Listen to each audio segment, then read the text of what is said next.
never sold out to LeBron, never became friends or even friendly with LeBron, and never became business partners with LeBron the way Draymond did after Draymond called LeBron the B word during a finals game, got suspended over it, and the next thing I know, the offseason comes, and he's become a business partner of LeBron James. And I'm like, okay, game over. You gave it up. That's fine.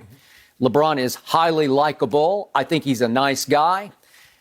I don't know Paul Pierce, but I just know that he loved playing against LeBron, and he ultimately despised even having to talk about LeBron as he retired into television.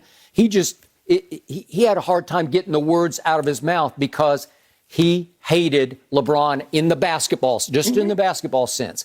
And they went at it. And I'm going to remind everybody, Paul Pierce was 7+ years older than LeBron. Yes. He did not keep himself in the greatest of physical condition the way LeBron has, which is the secret to his duration into, what are we up to, year 19 next year for LeBron.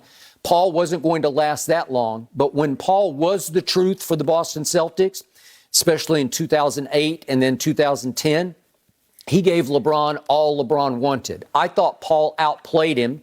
In 2010, they met in the conference semifinals. You recall, and it went to Game 7.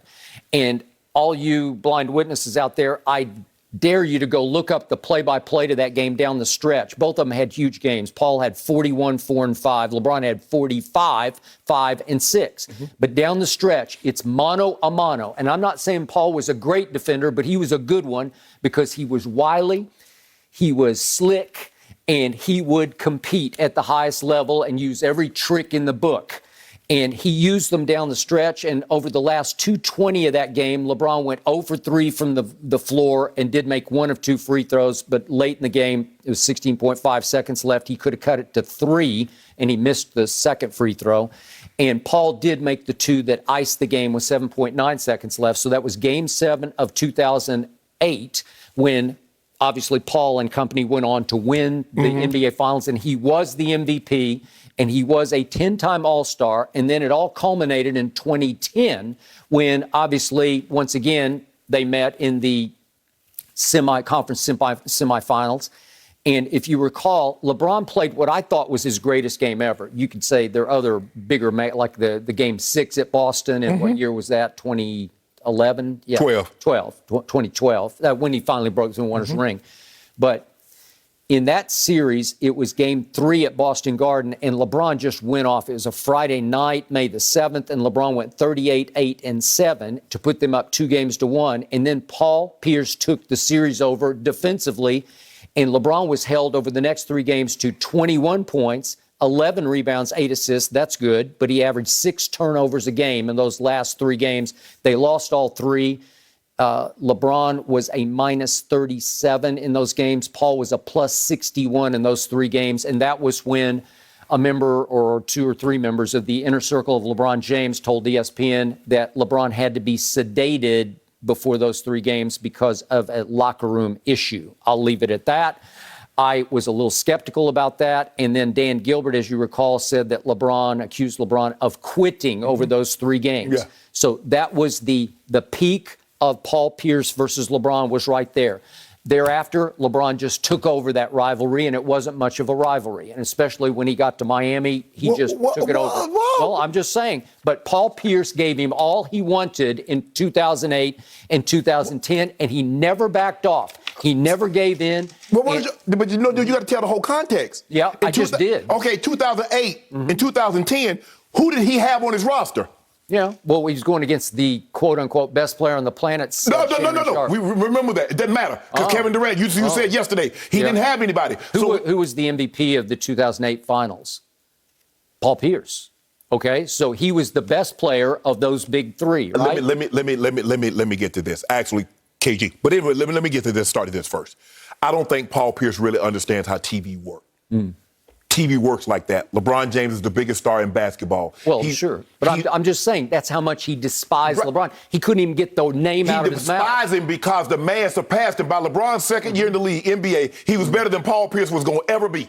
Because you have to understand. Well, I'll give you that. Paul Pierce came in the league in 98, Skip. Yep. So he got Shaq with Shaq. Tim Duncan was Timmy, and you had Dirk Nowitzki. Yep. You had Kobe starting to be Kobe. You have AI. And now all of a sudden Paul Pierce says, well, I'm somewhere in there. You get an 18-year-old kid comes into the NBA, and everybody's hyping him. Yep. You got a 26-year-old is jealous of an 18-year-old because everybody is hyping him. If you think about it, Skip, you keep saying with 2008, it was Paul Pierce, Kevin Garnett, Ray Allen, Rajon Rondo, and I got Pert. Going against LeBron James, Delonte West, Ben Wallace in year 12, Wally Zerbiak, and Ilgauskas. Okay. You think that's fair? Well, you told me, you tell me every day that LeBron is the greatest ever. He's the GOAT. KD had the same opportunity. KD. Yeah. Okay. So you keep saying the two series that Paul Pierce won in 2008 and 2010. Yep. LeBron James averaged 27, 8, and 7. Paul Pierce averaged 17, 5, and 4. Now, once he got help, he got with Chris Bosh. He got with Dwayne Wade. Okay. LeBron won 3 series, 31, 8, and 4. Paul Pierce was 17, 5, and 2. Wait a second. I pointed out, though, what happened in Game 7 of 2008? Help me out. Who outplayed whom in Game 7? When the money got pushed to the middle of the table, who outplayed whom? You see what you do? I'm not doing anything. I'm spitting facts that you cannot refute. Pick individual games. It's the game. It's Game 7. You're so LeBron in Game 7. Baloney. Okay, was his game better than LeBron Game 6 or 2012? Since we're going to pick individual games. Well, this is head-to-head. We're doing the head-to-head. Was Paul Pierce playing in 2012? Yeah. Was he playing against the Boston Celtics? Yeah, but we're talking about when he was in his prime. He was out of his prime by that point. Oh, he was out of, so just 2 years later, he was out of his prime. When he hit 30, he was pretty well washed up. You think you did, Skip? Well, I did. You know it, and I know it. Skip. I just said he didn't take care of himself. That ain't my fault. Okay, well, that's not LeBron's fault either. So how do you explain what happened in 2010 when LeBron had one of his greatest games? I thought it was his greatest, and they're up 2-1. And then LeBron, over 3 games that they lose, he averages only 21 points with 6 turnovers a game. 6 turnovers? He had 19 total turnovers in 3 games. Help me out. Skip. How do you explain it? How do you defend it? You can't. Because what they had was Defensive Player of the Year in Kevin Garnett. They had Big Pert, and they did a great job of walling him off. So Paul Pierce always had help. But what happened when LeBron got help that was equal to Paul Pierce's help? How many times did they win the series? Because, see, what you do is that you always say LeBron is the best player. He should overcome all obstacles. But you never said that about Michael. You never said that about KD, that they should overcome all obstacles, no matter the circumstances. Okay. But only LeBron is supposed to do that. Okay, I give you that ultimately LeBron was much better than Paul Pierce. I give you that. But the point was, Paul Pierce was a very credible rival from 2008 to 2010. Skip. When the money was on the table, it was Paul Pierce's game. He had the better team. Okay, but he was the truth. He was the best player on his team. I get this, but Skip, so is Kevin Garnett not a first ballot Hall of Famer? Sure. Is Ray Allen not going to be a first ballot Hall of Famer? I think you would be a first ballot Hall of Famer in basketball. But I'm saying, so which one of those guys? So I need to know, Delonte West, Ilgauskas, Ben Wallace finally went to the Hall of Fame, Wally Zerbiak. Yeah. Which one of those guys is going to the Hall of Fame? Okay. Now, he got 3 guys in his starting lineup. Rondo's probably going to be a Hall of Famer. Wasn't Mo Williams on that team? Oh, Mo Williams going to the Hall of Fame too, huh? No, but he was good. He was an all-star. Pretty good player. You see what you do, Skip? I'm just doing. Oh, so under that case, hold on. Wasn't Blake Griffin an all-star?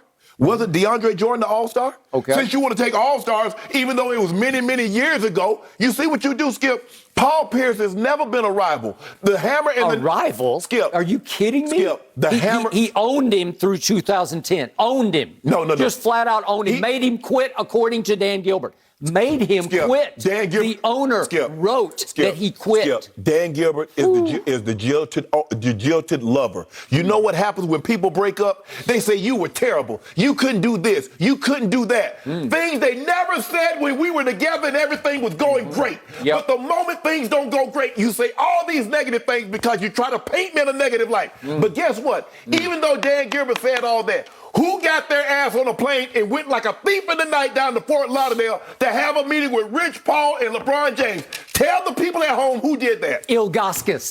Yeah, okay. Well, it was Ilgauskas. It was Dan Gilbert. But Ilgauskas was on the flight too. Yeah. You ask, I answer. Hold on. Why would you go talk about a guy that quit? A guy that was the self-proclaimed great, a king. Why would you do that if that man quit on your ball club? Well, he still believes that he quit. Yeah, you see what you say? You say things when you hurt, Skip. Okay, I'm just telling you, he was a very credible rival because he beat LeBron when it mattered the most in 2008 and 2010.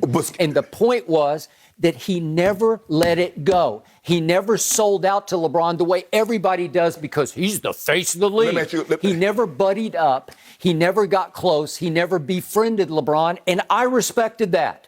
He did not believe that man was the truth. He believed that under fire, under the greatest pressure, Game 7 of 2008, he would come apart. That's what Paul Pierce always believed.